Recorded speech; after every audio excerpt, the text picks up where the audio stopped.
Senhor presidente, demais colegas, hoje eu fui condenado na justiça a pagar uma multa de 30 mil reais por conta de corrupção, dinheiro na cueca, por conta de tráfico. Claro que não, porque eu chamei um trans de ele. Eu sabia que esse dia iria chegar, onde a verdade não é mais aquilo que você vê, é aquilo que o interlocutor te impõe. E muitos podem se pensar, mas por que o Nicolas tem tanta essa pauta? Porque ele briga, deixa as pessoas serem o que elas quiserem. E eu digo, você pode ser o que você quiser. Se você quiser se pintar de cinza, botar uma luz na cabeça, sentir um poste, seja um poste. Eu não sou preconceituoso. Agora, o seu desejo, a tua vontade, não pode se tornar um ensejo de direitos e deveres para o outro. Esta pessoa que me processou, ela tem vários outros casos, como por exemplo, de conseguir na justiça licença maternidade, horas. Ele se intitula um trans lésbico. Ele é um homem que se sente mulher, é casado com uma mulher lésbica, mas não tirou o seu órgão sexual masculino e possui uma filha.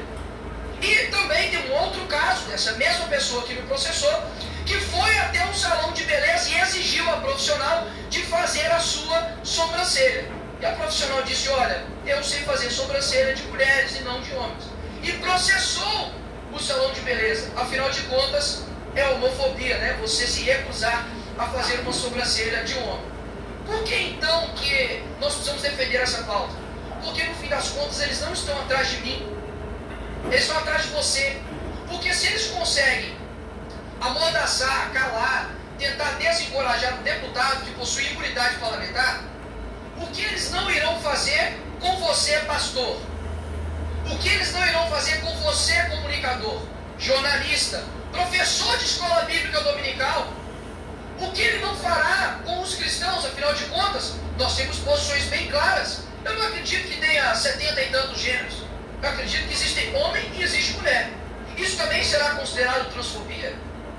Dizer que eu discordo de um comportamento sexual é considerado agora homofobia? Eu sou um criminoso por isso? Então é necessário colocar na cadeia mais de 80% da população brasileira. Porque eu tenho certeza que a maioria da população brasileira está comigo. De que o homem, por exemplo, deve ir ao banheiro masculino. De que a mulher deve ir ao banheiro feminino. Parece que nós temos que, de fato, fazer uma defesa da realidade óbvia. De que o banheiro não diz respeito a uma questão ideológica, mas uma questão biológica. Mas hoje, de fato, aquilo que Chesterton dizia, de que um dia seria necessário, né, você desembanhar uma espada para poder provar que a grama é verde, temos que fazer hoje a mesma coisa. E não me envergonho por ter sido condenado a isso, afinal de contas, eu sei que aqueles que perseguem a verdade serão perseguidos por coisas injustas. Afinal de contas, o mundo que nós estamos vivendo, o Flávio Dino é negro. Se você chama o Flávio Dino de magro, é fake news. Se chama, por exemplo, ele de gordo, igual o Monark disse, aí é gordofobia. Decidam-se. Agora a realidade é o que, afinal de contas? Como que eu tenho que chamar cada um de vocês?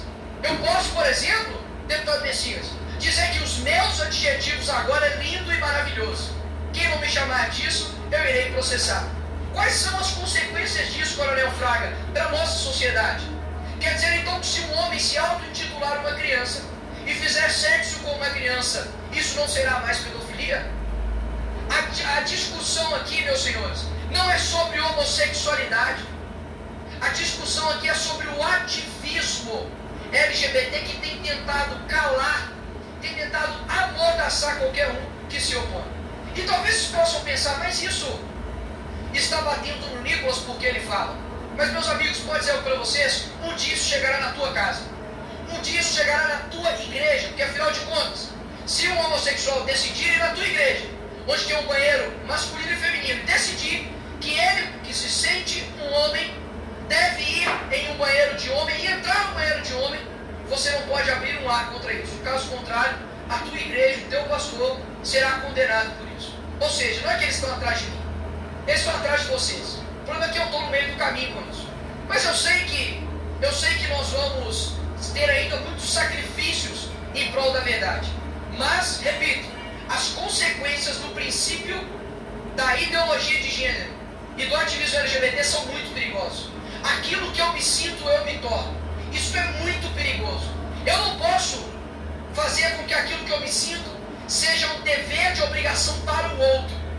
Caso contrário, uma pessoa que se sente um animal, uma pessoa que se sente uma criança, uma pessoa que se sente estar certo, você vai dizer o que é o contrário? Uma criança pode sim achar que o Papai Noel existe.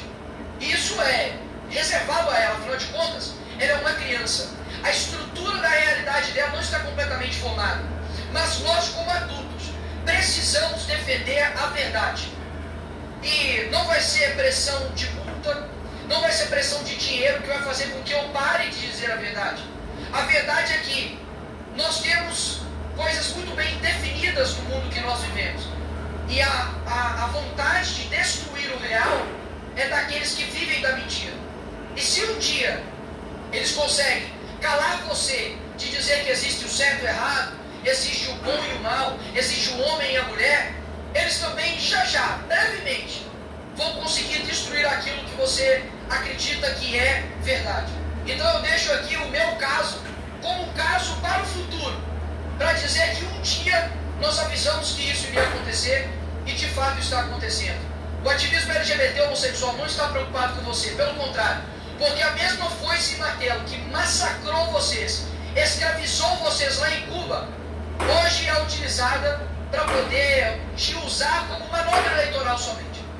Depois disso vocês são descartados. As mesmas pessoas que defendem países onde se você esticar uma bandeira LGBT você é morto, degolado, são bandeiras defendidas pela esquerda. Ou seja, não há do que se falar de que a esquerda de fato defende os homossexuais. Pelo contrário, Fidel Castro matava e perseguia homossexuais em Cuba.